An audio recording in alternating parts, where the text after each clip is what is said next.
Assalamualaikum warahmatullahi wabarakatuh.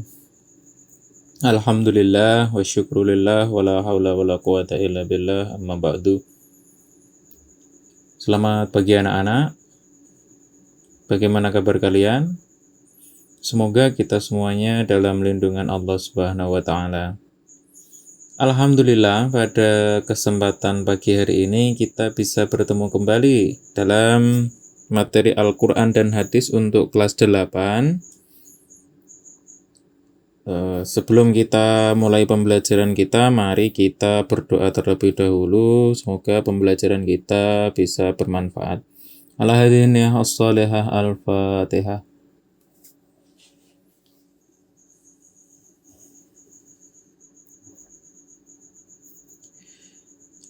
Amin amin ya rabbal alamin. Baiklah anak-anak, pada kesempatan kali ini Pak Baleh akan melanjutkan bab 2 kita dengan tema Ku berbagi infak dan sedekah dengan ikhlas. Pada pertemuan yang lalu kita sudah belajar tentang isi kandungan surat Al-Fajr, kemudian kemarin juga sudah Pak Baleh untuk hafalan Quran surat Al-Baqarah ayat 254. Nah, pada kesempatan kali ini Pak Faleh akan melanjutkan isi kandungan daripada Quran Al-Baqarah ayat 254. A'udzubillahi minasyaitonirrajim. Bismillahirrahmanirrahim. Ya ayyuhalladzina amanu anfiqu mimma razaqnakum min qabli an ya'tiya yawmul la bay'un fihi wala khullatun wala syafa'ah wal kafiruna humuz zalimun. Wahai orang-orang yang beriman, infakkanlah sebagian dari rezeki yang telah kami berikan kepadamu sebelum datang hari ketika tidak ada lagi jual beli, tidak ada lagi persahabatan, dan tidak ada lagi syafaat. Orang-orang kafir itulah orang yang zalim. Perlu diketahui anak-anak bahwa surat Al-Baqarah itu merupakan surat kedua di dalam Al-Quran, di mana surat Al-Baqarah tersebut juga termasuk golongan surat Madaniyah karena diturunkan kepada Nabi Muhammad setelah beliau hijrah ke Madinah. Nah, surat Madaniyah itu juga cenderung isinya adalah seruan bagi orang-orang yang beriman untuk melaksanakan kewajiban seperti beribadah, beramal soleh, dan berjuang kepada Allah. Nah, juga secara umum penduduk Madinah itu adalah orang-orang yang mudah untuk diajak berdialog. Orang-orang yang terbuka terhadap perubahan. Gampang untuk menasehatinya. Nah, maka dari itu mereka itu juga memiliki akhlak yang baik. Jika tidak pernah berjudi, tidak mabuk-mabukan, dan mayoritas beriman kepada Allah. Beda dengan ketika beliau masih di Makkah. Karena kota Makkah dulu terkenal dengan kota yang jahiliyah. Sebelum datangnya Nabi. Sembah berhala, minum-minuman, dan lain sebagainya. Nah, maka dari itu Quran Surat Al-Baqarah ini sangat sesuai dengan karakter orang-orang Madinah untuk mendapat seruan kepada Allah agar mereka menunjukkan kualitas keimanannya dengan menginfakkan sebagian rezekinya, dan juga mayoritas mereka adalah pedagang. Maka sangat mudah untuk mereka diajak untuk berbagi.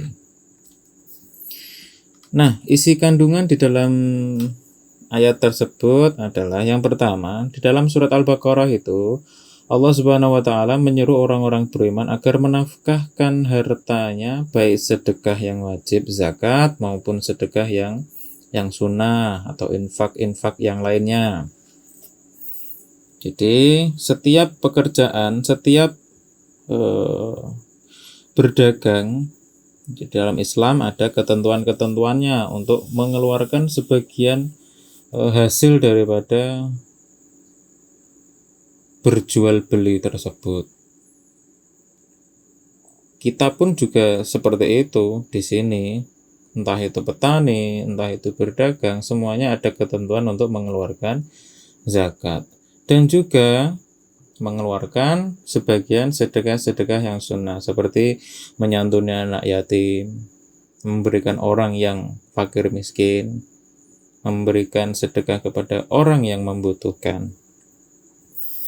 Nah, maka dari itu Allah Subhanahu wa taala menurunkan ayat ini kepada orang-orang yang beriman. Karena apa?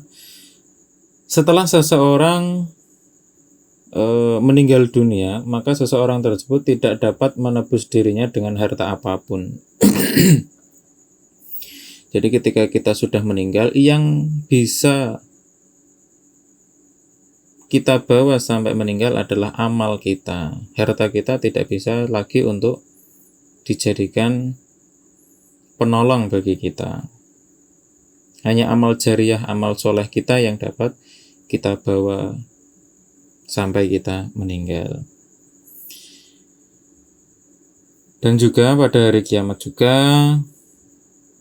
tidak ada pertolongan dari sahabat atau kerabat, bahkan keturunan pun tidak ada yang peduli. Jadi inti daripada kehidupan ini adalah yang hanya bisa kita bawa sampai dengan alam akhirat adalah amal soleh kita. Salah satunya apa? Dengan berinfak, dengan bersedekah, dan lain sebagainya.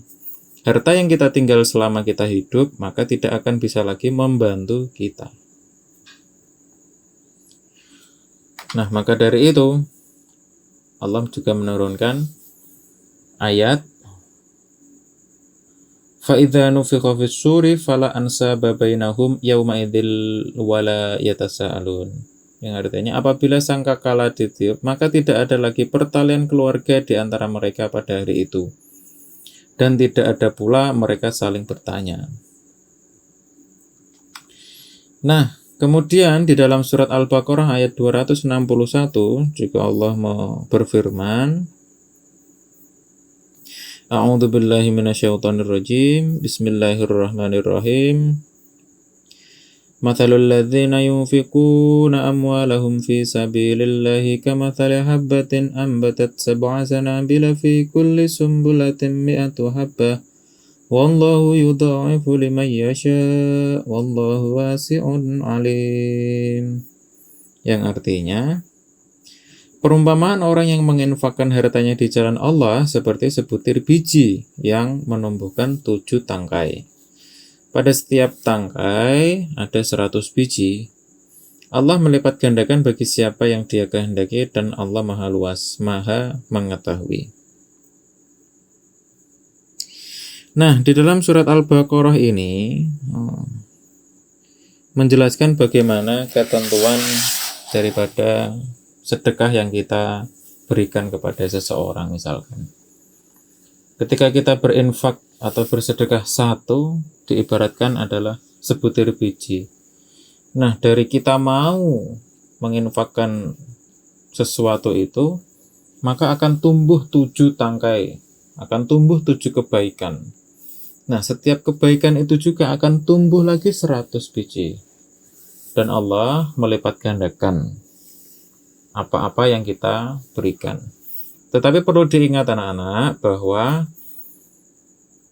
ketika kita bersedekah, misalkan kita bersedekah di masjid sholat Jumat, misalkan kita bersedekah uang Rp1.000, maka kalau dianalogikan ini berarti 1.000 dilipat gandakan menjadi 7, berarti 7.000.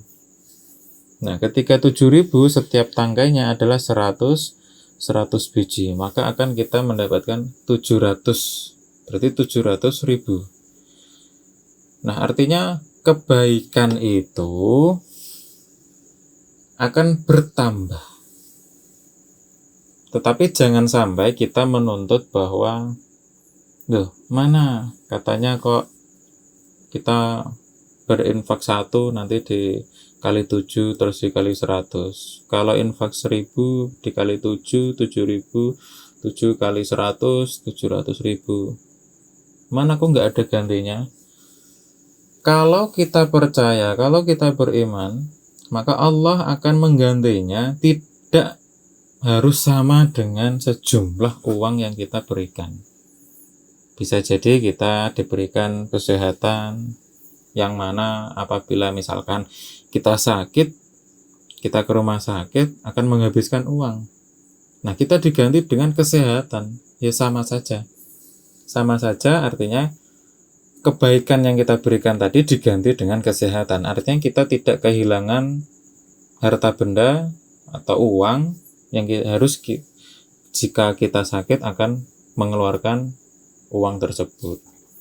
Jadi rezeki Allah atau balasan Allah tidak harus sama dengan apa yang kita berikan. Bisa jadi Allah juga menggantikan dengan kebahagiaan, kemudahan dalam setiap belajar, kemudahan dalam setiap usaha kita. Itu adalah berkah daripada kita bersedekah.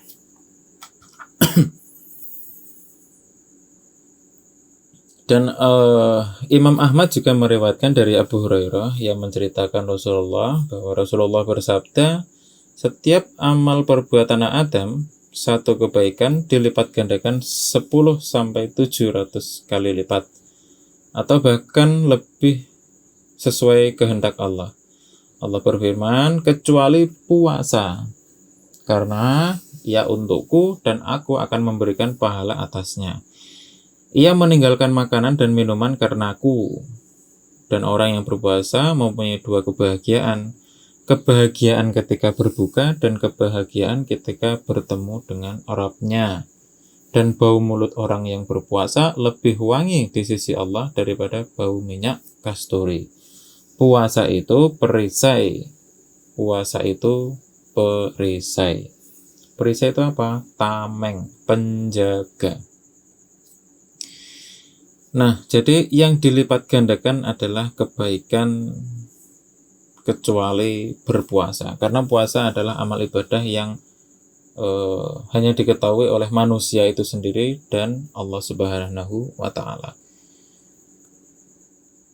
Jadi, anak-anak sebisa mungkin harapan Pak Fa'leh untuk bisa selalu berinfak, bersedekah. Kemarin juga sudah saya awali bahwa sedekah itu tidak harus dengan harta. Kalau infak, iya dengan harta. Kalau sedekah tidak harus dengan harta. Bahkan senyum kita terhadap orang lain adalah sedekah. Maka setiap kebaikan, setiap senyuman, maka Allah juga akan memberikan balasannya kepada kita semua. Baik anak-anak, mungkin sampai di sini dulu materi kita pada kesempatan kali ini. Sampai jumpa di pertemuan selanjutnya. Untuk hari ini kemungkinan tidak ada tugas dulu. Silakan anak-anak untuk mencatat poin-poin penting yang ada di materi ini. Terima kasih. Kita akhiri dengan hamdalah. Alhamdulillahirabbil alamin. Jika ada yang kurang jelas, silakan bertanya di kolom komentar. Nanti akan sama saya jawab. Assalamualaikum warahmatullahi wabarakatuh.